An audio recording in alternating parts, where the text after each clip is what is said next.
Pues antes de iniciar, agradecer la invitación que me han extendido para compartir con ustedes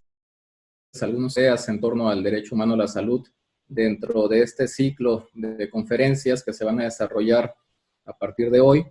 organizado por IUS Investigación y Formación Jurídica, liderado por la profesora Luris Barrios, y obviamente agradecer también a todo su equipo, de igual manera a la universidad que también respalda esta actividad, a ISAE Universidad. Y bueno, para iniciar con la charla que tenemos programada, vamos a establecer un bosquejo de los tópicos que vamos a desarrollar en los próximos minutos. Partiremos de una nota introductoria en la que haremos referencia a los derechos sociales de forma genérica. Después nos centraremos en el término salud, lo que esto implica, para después arribar ya al reconocimiento que se ha dado del derecho a la salud, tanto en el ámbito internacional como en el ámbito nacional, para finalmente hacer alusión a algunos enfoques que se han ido desarrollando en el seno de la Interamericana de Derechos Humanos vinculados con nuestro tema, tanto en su función consultiva como en la función contenciosa, es decir, tanto en las opiniones consultivas que he emitido en algunas de ellas, como en lo tocante a las sentencias relativas a los casos que ha conocido. Satisfecho este primer punto, vamos a dar paso a la nota introductoria, haciendo alusión obviamente a este gran pacto, al Pacto Internacional de Derechos Económicos, Sociales y Culturales, que data de 1966, bajo el escenario del Sistema Universal de Protección de Derechos Humanos. En este pacto, los Estados partes reconocieron que no puede realizarse el ideal del ser humano libre, liberado del temor y de la miseria, a menos que se creen condiciones que permitan a cada persona gozar de sus derechos económicos, sociales y culturales, tanto como de sus derechos civiles y políticos. Esta visión es de gran importancia porque en muchas ocasiones pareciera que establecemos una distinción entre los derechos civiles y políticos y los derechos económicos, sociales y culturales, y esto pues obviamente nos va a exigir que tengamos también que satisfacer, que dar cabal cumplimiento a las obligaciones que derivan en el marco de los derechos sociales, como comúnmente los identificamos. Estos derechos sociales que se conciben bajo este desarrollo histórico como prestaciones positivas, aquí el Estado tiene que llevar a cabo determinadas acciones, no solamente juega el hecho de la omisión, la parte negativa, digamos, que generalmente se identifica dentro de los derechos civiles y políticos, sino que aquí se requiere un hacer prácticamente de cada uno de los estados, de tal suerte que esas obligaciones que los estados deben hacer a favor de los miembros de una colectividad van a pedir el pleno goce y ejercicio de cada uno de estos derechos que están también enlistados dentro del Pacto Internacional de Derechos Económicos, Sociales y Culturales, y por supuesto dentro de estos se encuentra el derecho a la salud. Sin embargo, ¿qué ha ocurrido con estos derechos? Pues generalmente se han visto como un programa de acción en el ámbito interno de los estados. Esto nos ha llevado a dejar de lado, a olvidarnos prácticamente de este carácter directo e inmediato que tiene su exigibilidad. De ahí ese gran tema de la justiciabilidad directa de los derechos sociales, al ser considerados como con un carácter no prestacional. Esto implica que van a estar supeditados a los recursos económicos con que disponga un Estado en un momento determinado. Incluso dentro del ámbito interno ya de los estados, pues se ha señalado que estos estados deben de demostrar de manera fehaciente que no cuentan con esos recursos económicos para desarrollar determinados derechos, y en ese caso,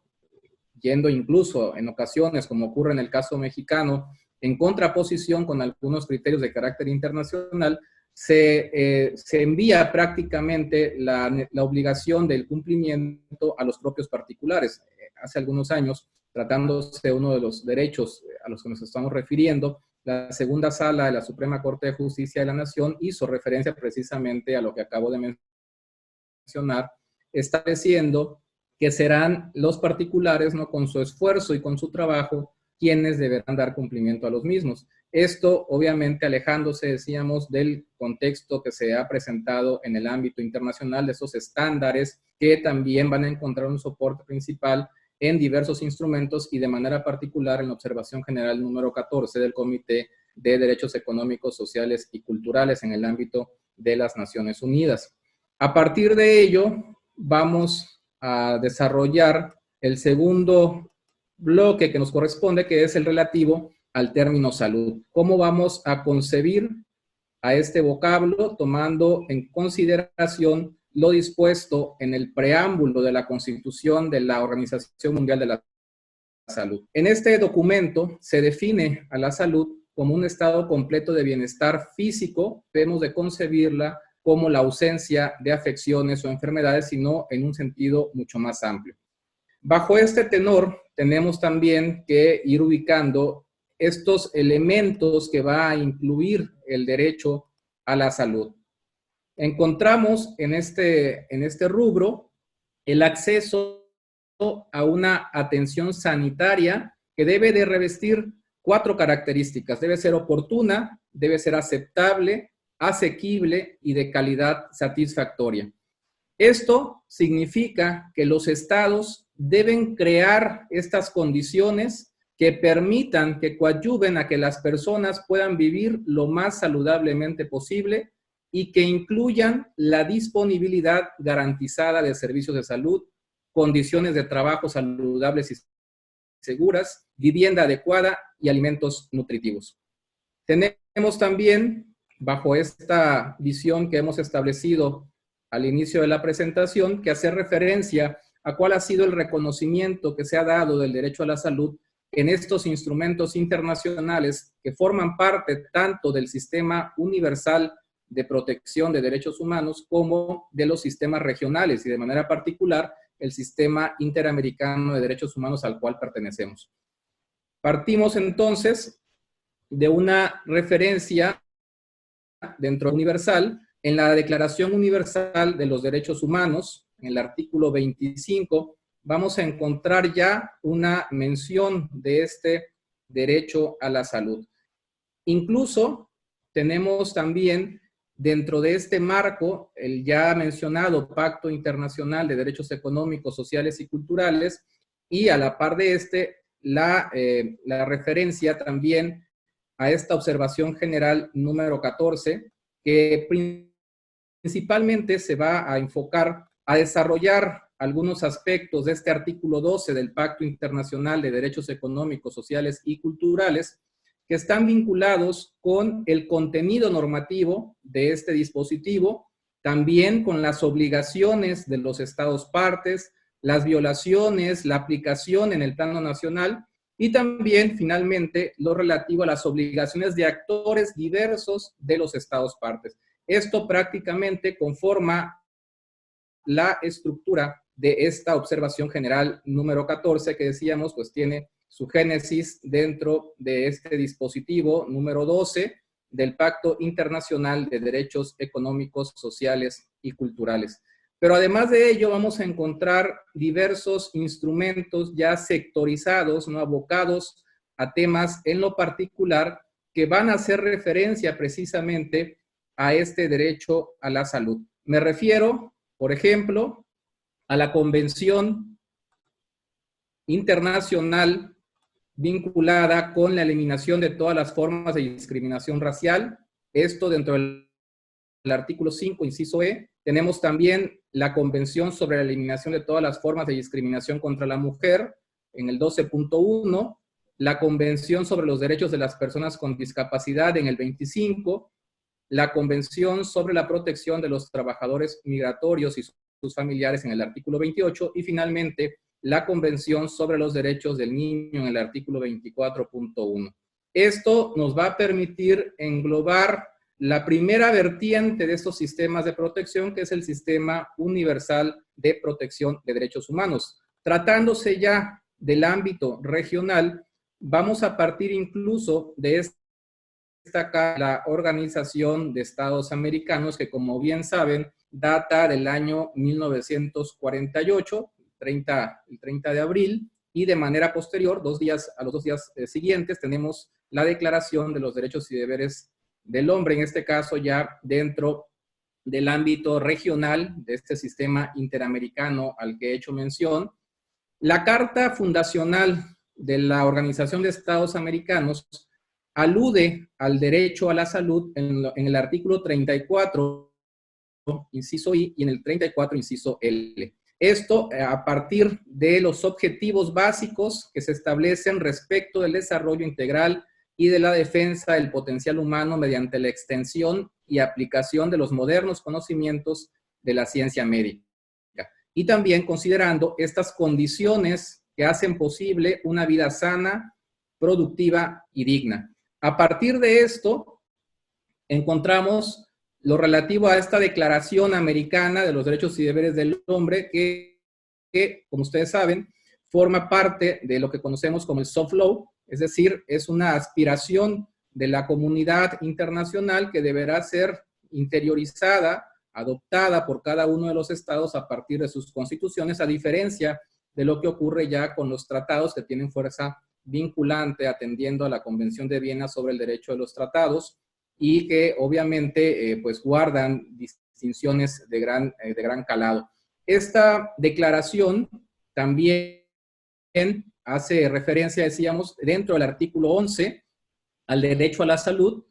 permitiendo identificarlo al referir que toda persona tiene derecho a que su salud sea preservada por medidas sanitarias y sociales relativas a la asistencia médica y correspondientes al nivel que permitan los recursos públicos y los de la comunidad. También, obviamente, tenemos que hacer referencia a la Convención Americana sobre Derechos Humanos, el Pacto de San José, que en el artículo 26 alude en términos generales a estos derechos económicos, sociales y culturales, y ya de manera particular se desarrollan en el protocolo adicional a la Convención Americana sobre Derechos Humanos en materia de derechos económicos, sociales y culturales de 1988, también conocido como el Protocolo de San Salvador. Y el tema que nos aboca, pues está desarrollado en el artículo 10. En este dispositivo se establece que toda persona tiene derecho a la salud y se entiende esta como el disfrute del más alto nivel de bienestar físico, mental y social, e indica además que la salud debe ser considerada como un bien público. Este mismo numeral hace referencia a las medidas para garantizar el derecho a la salud, estableciendo que los estados deben impulsar esta total inmunización contra las principales enfermedades infecciosas, la prevención y el tratamiento de las enfermedades endémicas, profesionales y de otra índole, y la satisfacción de las necesidades de salud de los grupos de más alto riesgo y que por sus condiciones de pobreza se encuentren en una situación de vulnerabilidad.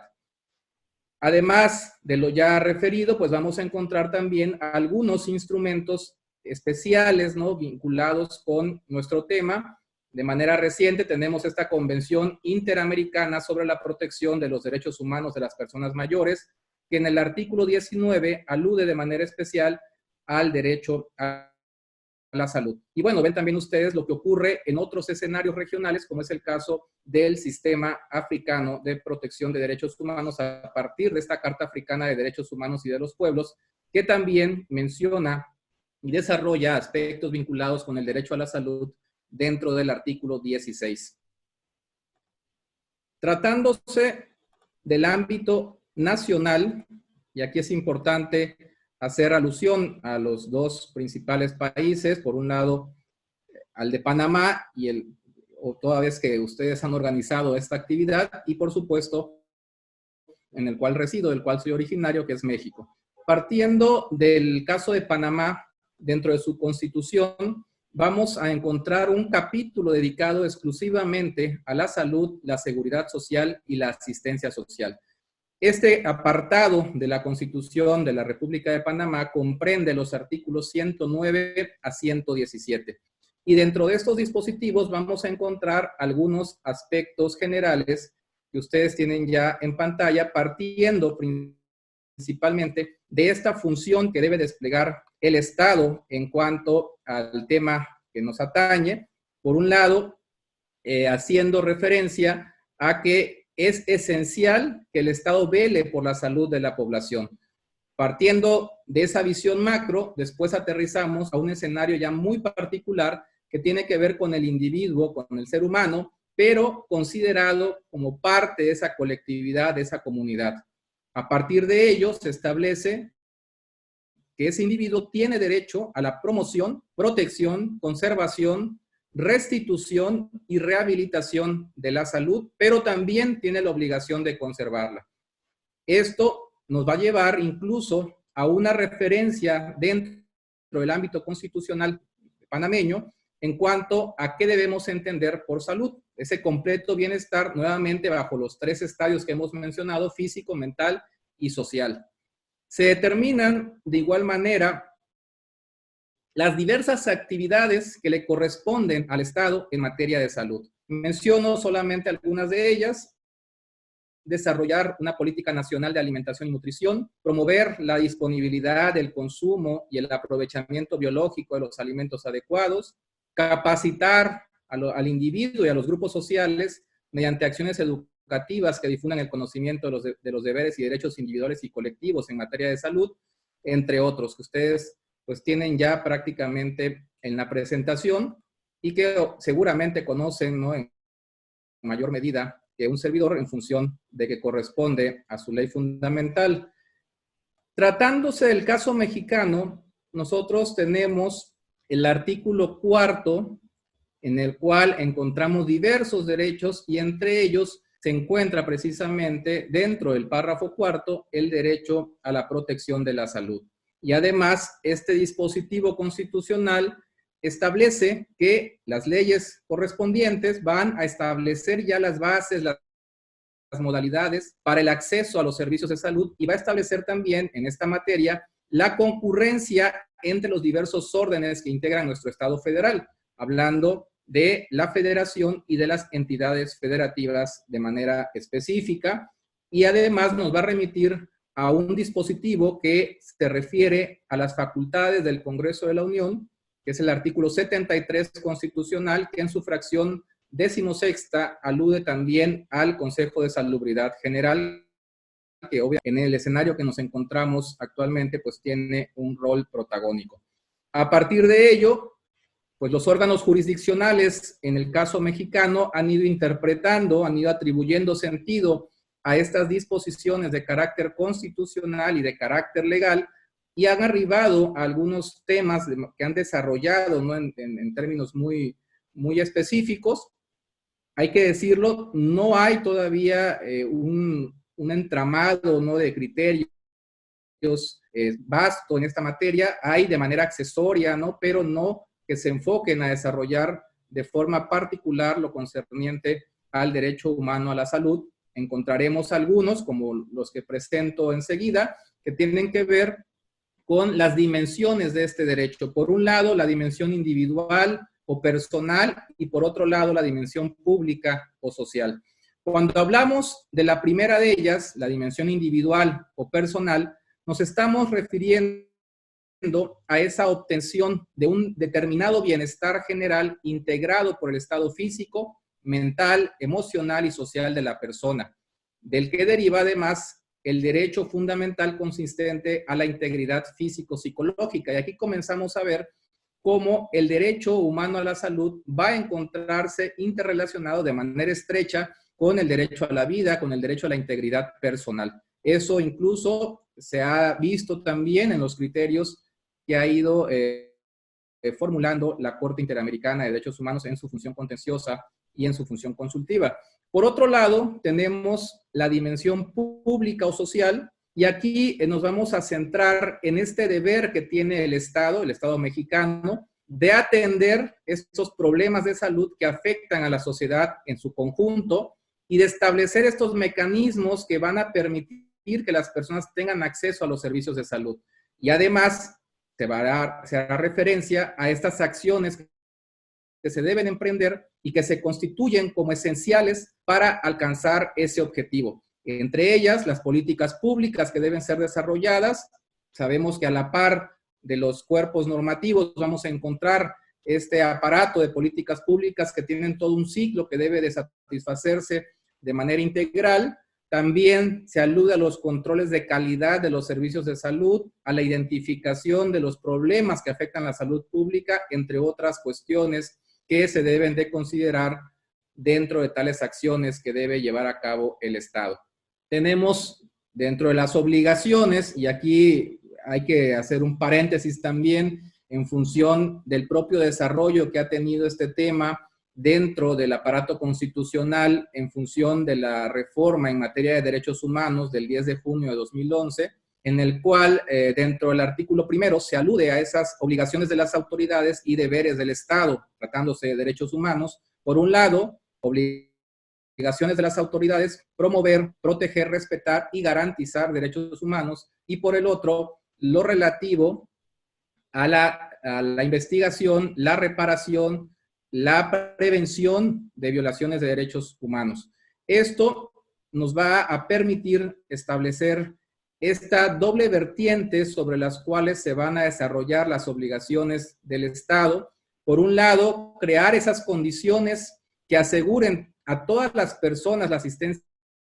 médica y servicios en caso de enfermedad, y esto, decíamos, se desdobla en dos escenarios. Por un lado, la referencia al tratamiento adecuado, al tratamiento completo, y por otro, lo relativo de manera particular al suministro de medicamentos básicos. Si bien es cierto, el tema de los medicamentos se encuentra englobado dentro del tratamiento adecuado y completo, tiene un carácter, un análisis ya pormenorizado y específico. Esto tomando en cuenta también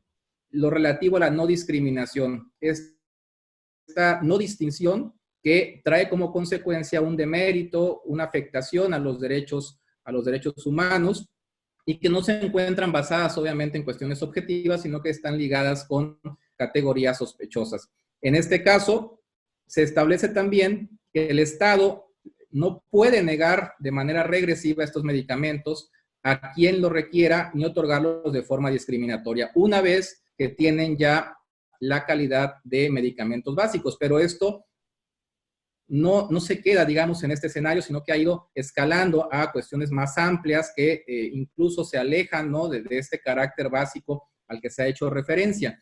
Dependiendo ya del escenario, tendremos también la mención. De todas formas, aquí lo importante es que estos servicios se presten de manera integral, que se comprendan todos los diversos elementos que tienen incidencia en el mismo, como son la atención médica, el tratamiento, decíamos los medicamentos, la rehabilitación, las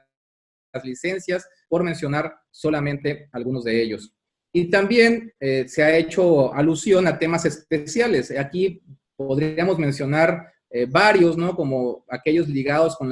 la perspectiva de género, temas de adultos mayores, temas de personas de la comunidad LGBTI, pero nos hemos centrado por cuestiones de tiempo en aquellas personas privadas de su libertad. En este sentido, nuestros órganos jurisdiccionales, haciendo obviamente la referencia de que estas personas no pueden satisfacer por sí mismas lo relativo al goce de estos derechos, pues el Estado se convierte en ese único garante que debe de tutelar, que debe de proteger, que debe de garantizar el pleno goce y ejercicio del derecho a la salud, por mencionar solamente uno, y para ello se hace referencia a estas reglas mínimas de las Naciones Unidas para el tratamiento de los reclusos, de manera particular a la regla 24, las reglas que son conocidas como las reglas de Nelson Mandela. Esto en el ámbito interno. ¿Qué ha pasado en el ámbito interamericano? Y nos vamos a centrar en este momento de manera particular en el órgano que se ha convertido, ¿no?, en la última intérprete de la Convención Americana y todo este corpus juris, que es la Corte Interamericana, bajo su doble función, la función, decíamos, consultiva y la función contenciosa. Vamos a partir de la función consultiva, haciendo referencia a 3 opiniones que ha emitido la Corte Interamericana de Derechos Humanos y en las cuales se abordan tópicos vinculados con el derecho a la salud. Por un lado tenemos la opinión consultiva 21-2014. Esta opinión guarda relación con los derechos y garantías de las niñas y niños en situación de migración o que requieren protección internacional. Y a partir del contenido de la opinión, podemos extraer estas dos referencias que son esenciales ligadas con nuestro tema. Por un lado, lo relativo a que la expulsión o devolución de una persona podría considerarse violatoria de las obligaciones internacionales, eso atendiendo a las circunstancias concretas, en casos en que dicha medida redunde en la afectación o el deterioro grave de la salud de la misma, o incluso pueda derivar en su muerte. Decíamos hace un momento cómo se van enlazando los derechos a partir de estos principios de interdependencia, de indivisibilidad. Y además establece la Corte que debe tenerse en cuenta el estado de salud o el tipo de dolencia que padece la persona, así como la atención en salud disponible en el país de origen y la accesibilidad física y económica a la misma, entre otros aspectos. Estos elementos que se comienzan a establecer ya en la opinión consultiva 21-2014 devienen obviamente de esta observación general número 14 que hemos hecho referencia al hablar del Pacto Internacional de Derechos Económicos, Sociales y Culturales, y que es uno de los instrumentos que en mayor medida se verá reflejado en estos criterios de la máxima intérprete del Pacto de San José. Tenemos también lo relativo a la opinión consultiva 23-2017. Esta, como saben, se refiere al medio ambiente y los derechos humanos. Y aquí vamos a encontrar nueva cuenta cómo se van enlazando los derechos. En este caso, se alude de manera principal al tema ambiental, pero se vincula con el derecho a la vida, el derecho a la integridad personal y, por supuesto, el derecho a la salud. Y hay algunos apartados que desarrollan algunos tópicos también específicos en lo relativo a nuestro tema, como el hecho de que la salud requiere de ciertas precondiciones necesarias para una vida saludable, por lo que se relaciona directamente con el acceso a la alimentación y al agua. Incluso esto nos lleva a la referencia, ¿no?, de concebir al ambiente como un presupuesto de los derechos humanos, ese conjunto de elementos naturales y artificiales o inducidos por el hombre que permiten la existencia y el desarrollo en un momento y en una época determinados. También, en este sentido, tenemos que la salud se constituye prácticamente bajo un enfoque de bienestar nuevamente físico, mental y social, y no solamente en la ausencia de afecciones o enfermedades. Esto traído del preámbulo de la Constitución de la Organización Mundial de la Salud. Tenemos además la referencia de que existen algunas actividades que generan riesgos para la salud de las personas y que por lo tanto los estados están en la obligación de regularlas de manera específica y que esta regulación debe de incluir mecanismos de supervisión y fiscalización. Este tema relativo a la supervisión y fiscalización lo veremos más adelante, incluso ya en los casos que ha resuelto la Corte Interamericana cuando se hace mención de los hospitales privados y cómo juega también en el ámbito de los hospitales públicos. Y finalmente, se establece que las autoridades que llevan a cabo esas actividades peligrosas que pueden generar un riesgo para la salud de las personas, tienen que establecer además un procedimiento efectivo, accesible para las personas que puedan acceder a esa información relevante para la toma de decisiones. Sabemos que la información es poder y mientras mayor información tengamos, podemos tomar mejores decisiones. De esta manera, se entiende el derecho a la información como la posibilidad de solicitar, de obtener y de difundir esta información en el caso específico relativa a la salud. Y finalmente tenemos la opinión consultiva 24-2017, esta referida a la identidad de género, a la igualdad, a la no discriminación entre parejas del mismo sexo. Y aquí tenemos tres puntos que vale la pena mencionar en esta charla. Primero, que la discriminación de los integrantes de esta comunidad LGBTI no lesiona el derecho a la salud individual, sino también a la salud pública. Esto, obviamente, en función de que la salud pública es resultado de la salud, de las condiciones que permean en la salud de los habitantes. Además, se establece que aquellas normas que tipifican penalmente la homosexualidad, que criminalizan las relaciones entre personas del mismo sexo, relaciones sexuales entre personas del mismo sexo, pues tienen una incidencia negativa en la calidad de los servicios de salud, disuaden a las personas para recurrir a esos servicios y pueden llevar a que se deniegue la atención o a que no existan servicios que respondan a las necesidades específicas en materia sanitaria de las personas que pertenecen a la comunidad LGBTI e intersexuales. Y finalmente, que la salud como parte integrante de este derecho a la integridad personal abarca también la libertad de cada persona de controlar su salud y su cuerpo, y el derecho a no padecer injerencias tales como ser sometido a torturas o tratamientos y experimentos médicos no consentidos. Esto incluso nos va a llevar de manera particular al tema de la identidad de género, que pues en un primer momento se encaminó, ¿no?, bajo un proceso que en este escenario vamos a encontrar finalmente lo relativo a ese vínculo de nueva cuenta del derecho a la salud con la integridad personal y a su vez con el derecho a la vida, y que las personas pues tienen esa libertad de disponer de su cuerpo, ¿no?, y a como ellos decidan prácticamente, y eso nos va a llevar incluso a un derecho que es el libre desarrollo de la personalidad. Y mencionábamos lo relativo a los procedimientos vinculados con el reconocimiento de identidad de género, partiendo de manera primigenia de lo tocante al ámbito jurisdiccional, que obviamente exige, es mayormente riguroso, ¿no?, en este tema, y la nueva vertiente que se ha ido perfilando, que es el ámbito administrativo, que implica simplemente, y me voy a referir al ámbito eminentemente mexicano, ¿no?, que acuda uno con el oficial del registro civil y a partir de una simple manifestación se lleve a cabo esta modificación sin tener que exigir mayores cuestiones, ¿no?, a la persona en lo específico. Esto dentro del ámbito de la función consultiva. Tratándose de la función contenciosa, vamos a encontrar un número importante de casos en los cuales la Corte Interamericana de Derechos Humanos ha desarrollado aspectos vinculados con el derecho a la salud. Vamos a partir del año 2005 prácticamente, vamos a hacer un recorrido en estos 9 casos que se presentan,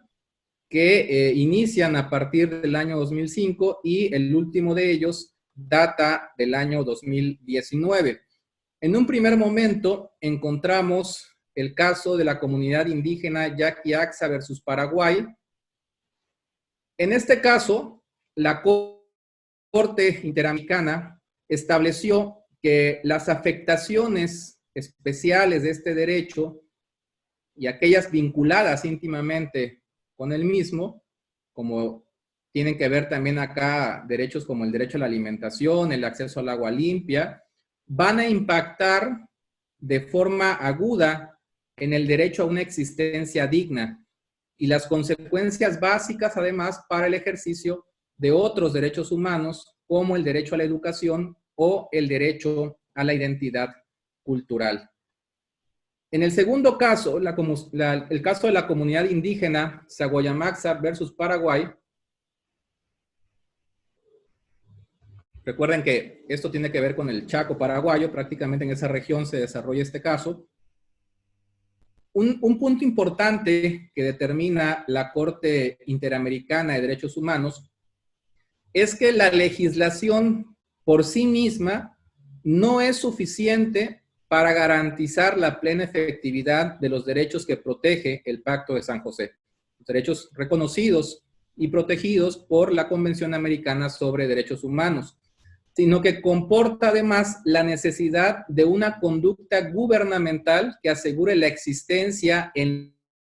lo fáctico, en la realidad, en los hechos, de una eficaz garantía de libre y pleno ejercicio de los derechos humanos. También, en este caso, se hace mención de las limitaciones que sufrían prácticamente los miembros de esta comunidad en relación con el acceso y el uso de los servicios de salud.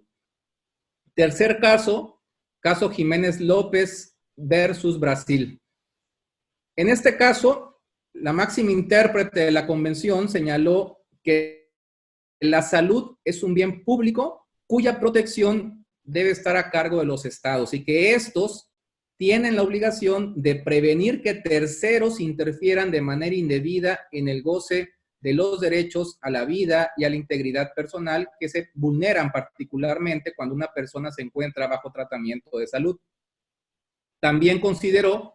que estos estados tienen el deber de regular y fiscalizar toda la asistencia de salud prestada a las personas bajo su jurisdicción. Hace un momento hacíamos referencia precisamente a ese deber de regulación y fiscalización que comienza en una forma genérica a desarrollarse y después se va ampliando en lo específico cuando se alude, decíamos, a los hospitales, los sistemas de salud públicos y los sistemas de salud privada. Esto como un deber especial de protección a estos derechos de los cuales deriva precisamente el derecho a la salud, que es la vida y la integridad personal, independientemente de la naturaleza de la entidad que presta el servicio, es decir, independientemente de que sea un ente público o un ente privado, hablando de los hospitales, ¿no? De manera muy particular, de tal suerte que los estados serán responsables tanto de los actos de esas entidades públicas como de las privadas que prestan atención de salud. Esto nos va a llevar a que la responsabilidad internacional considera los actos de las entidades privadas que están actuando con capacidad estatal, así como los actos de terceros cuando el Estado falta a su deber de regularlos y de fiscalizarlos. Y finalmente se establece que la prestación de servicios públicos conlleva la protección de bienes públicos y aquí se establece incluso como una de las finalidades que deben perseguir los estados. Si bien estos pueden delegar su prestación a través de lo que conocemos como la tercerización, el Estado mantiene la titularidad de la obligación de proveer los servicios públicos y de proteger el bien público, que en este caso es la salud, y de ahí la responsabilidad por no regular, por no fiscalizar. Y esto exigirá, obviamente, que los estados creen, atendiendo a lo dispuesto en el artículo 2 del Pacto de San José, un marco normativo que permite establecer estos parámetros de tratamiento y de internación que deben ser observados por las instituciones de atención de salud. Este marco normativo que no solamente se va a centrar estrictamente en temas legislativos, recordemos que el artículo 2 alude a medidas de cualquier naturaleza. Tenemos otro caso que es el Albán Cornejo y otros versus Ecuador. Aquí se alude, ¿no?, a ciertos aspectos vinculados con la prestación del servicio de salud, con la regulación de la mala praxis médica. De manera particular, son los dos temas que aborda este caso. Hablamos de entrada, ¿no?, del reconocimiento del derecho a la vida como derecho humano fundamental y que además es una condición necesaria para el goce de todos los derechos. Y aquí de nueva cuenta enlaza el derecho a la salud con el derecho a la vida, a la integridad personal, señalando que están directa e inmediatamente vinculados con nuestro tema. La responsabilidad estatal, señala la Corte Interamericana en este caso, puede derivarse, puede surgir cuando un órgano o bien un funcionario del Estado o de una institución de carácter público afecte de forma indebida, ya sea por acción o por omisión. También señala, esta responsabilidad puede derivar de actos que realicemos los particulares cuando el Estado omite prevenir o impedir conductas de terceros que vulneren estos bienes jurídicos que se encuentran protegidos. Se habla también de esas competencias esenciales del Estado con la supervisión, la fiscalización de la prestación de los servicios de interés público, como es el caso de la salud, por entidades públicas o entidades privadas, y la responsabilidad que en este último caso generaría la omisión del Estado, pues sería precisamente por el no actuar, por el no hacer en el cumplimiento del deber de supervisar la prestación del servicio para proteger el bien de la salud. La formación, decíamos hace un momento, que se va a exigir, en este caso por parte del Estado, de un cuerpo normativo, de un orden normativo que respete, que no dañe, que no vulnere, que además garantice, que haga efectivos el ejercicio de estos derechos y la supervisión eficaz y constante que se va a requerir también sobre la prestación de los servicios que están vinculados, en este caso, con el tema de la salud. Y tratándose de los deberes del médico en el ejercicio de su profesión, se establece también que en muchos casos no existen, o cuando existen son muy deficientes las normas relativas a la mala praxis médica, y que en esos escenarios los estados deben de tomar las medidas necesarias para establecer ya dentro de un entramado normativo específico particular que desarrolle precisamente estos aspectos, por ejemplo, lo relativo a la emisión de normas penales, el establecimiento de un sistema de justicia para evitar y sancionar la vulneración de estos derechos, o bien en otros escenarios, ¿no? Cuando hablamos, por ejemplo, de la responsabilidad civil, pero la intención es que exista como tal la regulación de esta mala praxis médica. Enseguida tenemos el caso Nadege, Dorsema y otros versus República Dominicana. En este caso, la Corte advirtió que la atención médica en casos de emergencias debe ser brindada en todo momento para los migrantes en situación irregular. Aquí hablamos de uno de esos temas especiales que mencionábamos hace un momento, por lo que los estados están obligados a proporcionar una atención sanitaria integral, tomando en cuenta las necesidades de este grupo que se encuentra en situación de vulnerabilidad. El siguiente caso, González Luis y otros versus Ecuador, guarda relación con aspectos vinculados con la asistencia sanitaria. Se establecen en dicho caso las obligaciones que derivan precisamente del propio Corpus Juris Interamericano, ¿no? en materia de salud. También alude al acceso a medicamentos como parte integrante de este derecho. Y hay una cuestión importante por el escenario en el que nos encontramos, ¿no? Que lo vemos en este caso, que es el relativo al acceso a la medicación en el contexto de pandemias, en ese caso, obviamente, aludiendo al VIH-Sida, ¿no? Tuberculosis, paludismo, que es uno de los elementos fundamentales para alcanzar gradualmente el ejercicio pleno del derecho de toda persona al disfrute del más alto nivel posible de salud física y mental. De modo que se van a exigir que existan suficientes medidas y servicios de prevención, además de una adecuada información para la prevención y atención de los casos de VIH, en el caso específico que nos estamos refiriendo, y medicación inocua y eficaz a precios asequibles. También se establece que los estados deberían tomar las medidas necesarias para asegurar a todas las personas, sobre una base sostenida e igualitaria, el suministro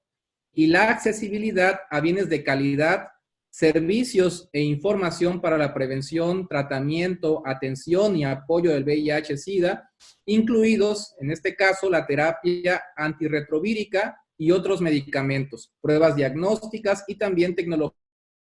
relacionadas seguras y eficaces para la atención preventiva, curativa y paliativa del VIH. Este caso incluso alude al apoyo social, espiritual y psicológico al que tienen derecho las personas, y que no solo deben estar disponibles, sino que además deben ser aceptables, deben ser de buena calidad, todos estos elementos que hemos referido, al alcance físico de todos y asequibles para todos. Otro aspecto relevante en relación con el derecho a la salud y la asistencia sanitaria lo va a constituir el acceso a la información sobre los escenarios que permitan sobrellevar en mejor forma la enfermedad, un tema que también aborda la Corte Interamericana en este caso. Uno más, el caso I.V. versus Bolivia, ligado con temas de salud sexual, reproductiva,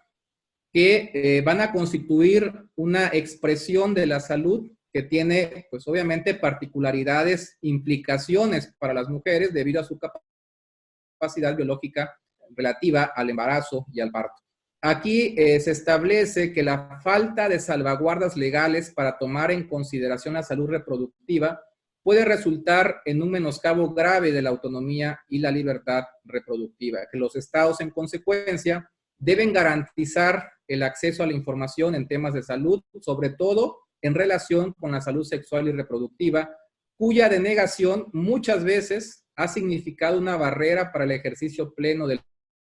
derecho y un impedimento para la toma de decisiones de forma libre y plena. También cobra relevancia en el marco de este asunto lo relativo a la relación entre el médico y el paciente. La Corte, haciendo referencia a esta relación, señala que debe estar caracterizada, o más bien está caracterizada, por la asimetría en el ejercicio del poder que el médico asume en razón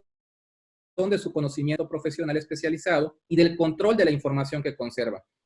Que esa relación tendría que desdibujarse y generar un nuevo escenario en el que exista una coparticipación entre el paciente y el médico. Esa relación de poder gobernada, ¿no?, por principios de ética médica principalmente, ¿no?, basados también en principios de autonomía del paciente, beneficencia, no maleficencia y justicia. Y aunque el médico siempre actúa bajo esos principios, se debe de buscar ese equilibrio en la relación, de tal manera que ese balance adecuado entre la actuación médica benéfica y el poder decisorio que tiene el paciente como sujeto moral autónomo es necesario, es determinante. También en este punto se habla del reconocimiento del consentimiento informado como una expresión de la autonomía de las personas en el ámbito de la salud, que ha significado en la práctica de la medicina un cambio de paradigma de esta relación a la que ya hemos hecho mención, ya que este modelo de toma de decisiones de manera informada, de manera libre, pasa de centrarse de manera particular en el médico a tener ya una visión en conjunto del médico y el paciente, ya no el modelo paternalista en donde el médico, por ser el experto, es quien decide lo más conveniente para la persona que va a someterse a un tratamiento en lo particular. De igual manera, esta regla del consentimiento informado se va a vincular con el derecho de acceso a la información en materia de salud, debido a que el paciente solo va a poder consentir de manera informada si ha recibido y comprendido información suficiente que le permita de esta manera tomar una decisión plena. El consentimiento informado lo podemos asimilar como una obligación que ha sido establecida en el desarrollo de los derechos humanos de los pacientes y que constituye no solo una obligación ética, sino también jurídica del personal de salud, quienes deben considerarlo como un elemento constitutivo de la experticia y buena praxis médica. En este caso, se desarrolla en gran medida este tema del consentimiento informado, se establecen algunos parámetros que se deben de considerar también, se detalla prácticamente el contenido del consentimiento informado, como esa decisión previa de aceptar o someterse a un acto médico en sentido amplio, obtenido de manera libre, sin amenazas, sin coerción, sin inducción, cualquier otra manifestación que vaya a incidir en la voluntad del paciente, y que se manifiesta de manera posterior a la obtención de la información adecuada, completa, fidedigna, comprensible y accesible. Este consentimiento informado se va a traducir en la decisión positiva de someterse a un acto médico derivado de ese proceso de decisión o elección previo, libre e informado al que ya hemos hecho mención. Y esto lo lleva incluso a diferentes escenarios del ámbito internacional, del cual va desprendiendo esos parámetros a los cuales me he referido ya de manera preliminar. Y bueno, vamos hablando de tres puntos que son esenciales para cerrar lo relativo a este caso. Por un lado, el hecho de que el consentimiento debe ser previo, es decir, debe de agotarse, debe de otorgarse antes de cualquier acto médico. Ese es el primer elemento que debe de configurar este consentimiento. Obviamente podrán existir algunos casos de excepción en los que el personal de salud actúe sin la existencia de este consentimiento. Por ejemplo, cuando la persona no pueda otorgarlo y que se requiera un tratamiento de urgencia que ponga prácticamente en riesgo la vida del paciente. El hecho como tal que lo ha llevado a ese escenario. El segundo elemento que tenemos relativo al consentimiento informado es aquel que versa sobre el carácter libre. En este punto vamos a referirnos, ¿no?, a la manera libre, voluntaria, autónoma, sin presiones de ninguna naturaleza, sin utilizarlo incluso como una condición para el sometimiento a otros procedimientos o beneficios, porque en muchas ocasiones podemos caer en escenarios de este tipo. Y finalmente, tratándose de estos elementos, antes de llegar al último punto, un aspecto que guarda relación también con este segundo elemento es el hecho de que el consentimiento es personal, que implica debe ser otorgado por la persona que va a acceder al procedimiento, no por un tercero. No se debe de acudir a una tercera persona, sino que se debe de otorgar por la persona que va a someterse al tratamiento específico. También decíamos, como parte ya final de este caso, el carácter pleno e informado del consentimiento sería el tercer elemento. En este punto hablamos ya de que ese consentimiento exige que previamente recibamos información adecuada, completa, fidedigna, que comprendamos y que sea accesible, y a partir de esto, una vez que la hemos entendido, podamos otorgar el consentimiento. Finalmente, en este punto vamos a hablar, antes de llegar, digamos, al que mayormente ha desarrollado el tema, de un caso, que es el caso Poblete Vilches y otros versus Chile. En este caso, que prácticamente nos lleva ya a un escenario terminal, digamos, en cuanto a lo que hasta este momento ha desarrollado la Corte Interamericana en relación con el derecho a la salud. Decíamos que este recorrido prácticamente implica del 2005 al 2019. El caso Poblete Vilches versus Chile nuevamente hace alusión al consentimiento informado, lo vincula con la accesibilidad de la información, en este caso centrándose también en temas ya del consentimiento por representación o sustitución, que veíamos podría entrar en cierta fricción con uno de los elementos que se mencionaron hace un momento. Este consentimiento por representación o sustitución se va a presentar cuando se ha comprobado que el paciente, por su especial condición, no se encuentra en la capacidad de tomar una decisión en relación a su salud. Y en consecuencia, esto le es otorgado a un representante, a una autoridad, a una persona, un familiar, que obviamente esté previamente designado para tal efecto. Y finalmente decíamos, el caso que mayormente ha hecho referencia al tema del derecho a la salud, muy reciente, el caso Hernández versus Argentina, porque nos hace un recorrido de entrada por los diversos instrumentos que aluden, que hacen mención de este derecho a la salud, que lo reconocen en el ámbito internacional, no solamente regional, y además se va a centrar en muchos temas desarrollados en la observación general número 14, que ya hemos también referido, vinculada con el Pacto Internacional de Derechos Económicos, Sociales y Culturales, de manera específica al contenido del artículo 12 de dicho pacto. En este caso, contra Argentina, el tribunal, la Corte Interamericana, retoma lo que ya ha ido desarrollando en los casos previos en cuanto a esta operatividad de la obligación en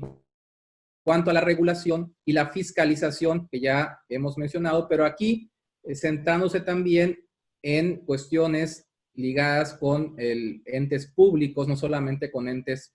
privados, como en su momento se aludía. Se retoma, decíamos, esta observación general número 14 del Comité de Derechos Económicos, Sociales y Culturales, algunos aspectos que están vinculados con lo relativo a este derecho que abarca la atención de salud oportuna y apropiada, ¿no? Elementos esenciales, interrelacionados, me refiero a la disponibilidad, la accesibilidad, la aceptabilidad y la calidad. Esto tomando en cuenta, decíamos, esta observación general número 14, la Corte señala, respecto a la disponibilidad, que cada Estado parte debe contar con un número suficiente de establecimientos, bienes y servicios públicos de salud y centros de atención de salud, así como programas. Tratándose de la accesibilidad, los establecimientos a los que hemos hecho alusión deben ser accesibles para todos, sin discriminación alguna, y de manera particular, en este punto, juega lo relativo a estos grupos que se encuentran en situación de vulnerabilidad. A partir de ello, sabemos que el elemento de accesibilidad se va a dividir, ¿no? Se va a disgregar en otros subelementos, como el de no discriminación, el de accesibilidad física, el de accesibilidad económica, y finalmente el de acceso a la información. Por un lado, el relativo a la accesibilidad física implica el alcance como tal que debemos de tener a esos establecimientos, a esos bienes, a esos servicios, tomando en cuenta el ámbito geográfico de todos los sectores de la población.